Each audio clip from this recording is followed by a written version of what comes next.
it's Kathy G, and I have some tips on what to do when you are downsizing to a smaller home.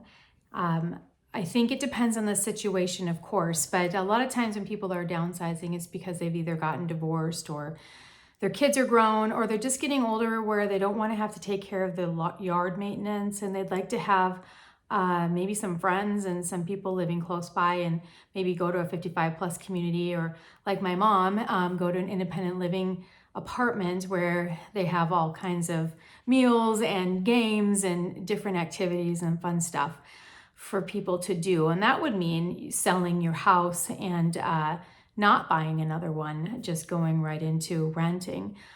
So there's so many different scenarios, but the very first thing that I know you need to do is you need to take inventory of what everything you have, and then kind of decide, like, how small are you going? If you have a 5-bedroom house, are you going to go to a 2 or a 3? So that would mean you'd have to get rid of 2 or 3 bedrooms worth of things, as well as maybe a living room, depending on if you have 2 living spaces.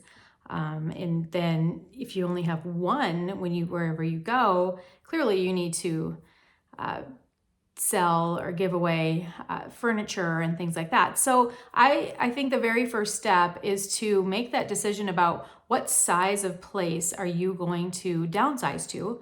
And like if you're like my husband and I, we decided to downsize.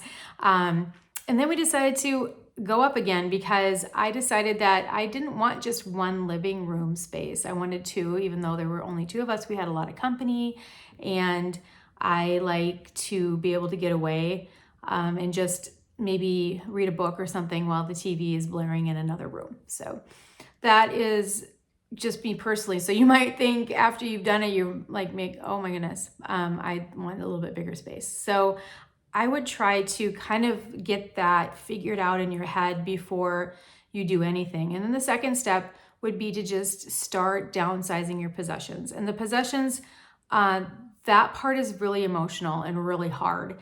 And I know from personal experience of kind of doing some of that myself, not to the extent of where my parents had to do, for example, but I was with them every step of the way when they're downsizing, going from our big farm in North Dakota to a lake home in Minnesota, to my dad passing away, and then my mom into an independent living 1-bedroom apartment in Mesa here. And so it's just depending on the situation, but that can be a very, very emotional time. And hopefully if you are a child of somebody who needs to do this, that you just have a lot of patience and understanding, and understand that a lot of those possessions have a lot of memories tied to them, a lot of lifetime tied to those. And so just take some patience, have some patience with yourself, and take some time. If you're the kind of person though that needs a deadline, then I would start looking for a new place before you're done with the downsizing of your possessions. That may help spur you on and get you excited about the process instead of like, oh, I got to do this first. Depending on what kind of person you are. Like for me, I need a deadline. So I would be going out and checking out different things and seeing what there is.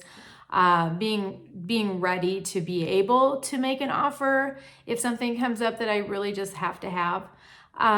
Because right now, and it's still, the market is still the same, where it's better to find something first before you list your house, because the houses, if you have it staged right, and if you're giving away, selling a lot of your possessions, your house is going to be perfect for staging, because you don't want a lot of stuff in your house. You want people to be able to see what they're going to do with their stuff in your house, not just seeing all the stuff that you have.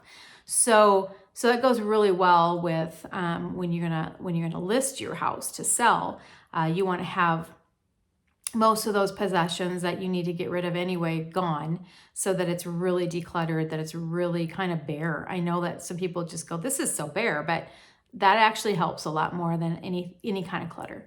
So that would be what I would suggest if you were going to do that. And the very most important thing, like, I shouldn't say the most, but one of the biggest things about the whole process is finding a realtor you can trust, who has good